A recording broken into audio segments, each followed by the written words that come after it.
Hello again and welcome to the Orwell Astronomical Society podcast for September 2019. We start as always with the moon. The full moon occurs on the 14th of September, followed by the new moon on the 28th. So the best time to observe anything is in the first and last weeks of the month, when the moon is nearly new. This month is a good time to look out for earthshine, particularly when the moon is showing a small crescent phase. Earthshine is, as the name suggests, the reflection of the earthlight reflecting off the dark part of the crescent moon, and you will need quite a dark location to see it, but it is quite an interesting sight. Now on to the planets. Venus is a bright evening object at the end of the month, although it is very low down and so will only be visible for about 50 minutes after sunset in the west in the constellation of Virgo. Mercury is not visible this month, but Jupiter is low in the south-southwest after 9 p.m. in the constellation of Ophiuchus, the serpent bearer, right next to Saturn, which may be seen in the evening around the same time in the south in the constellation of Sagittarius. Finally, Mars is not well placed to be seen this month, but it will be briefly visible very low down just before dawn at the very end of the month around 6:30 a.m. And as usual, for the more confident, the Uranus and Neptune may be found in the south in the constellations of Aries and Aquarius respectively, after midnight throughout the month. There are no meteor showers this month of any note, but if you're looking at the sky it's well worth keeping an eye open for any sporadic meteors.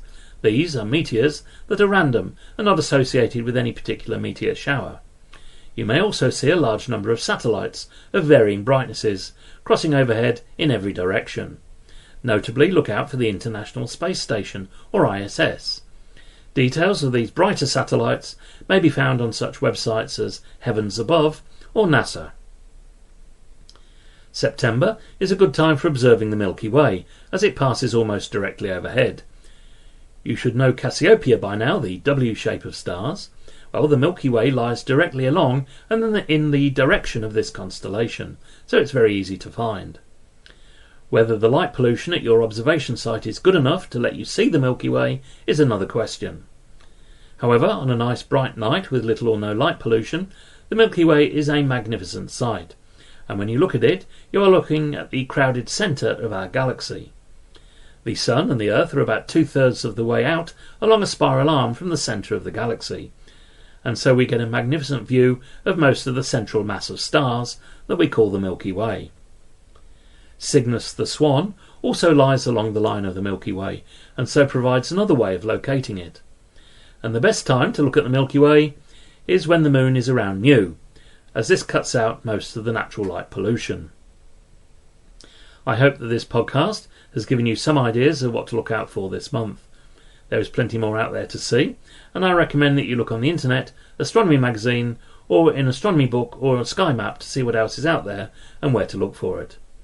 Another useful tool is the planisphere, which you can use to find out exactly what is overhead at any time and date of the year. That's it for today. Listen out next month for October's highlights. Bye for now.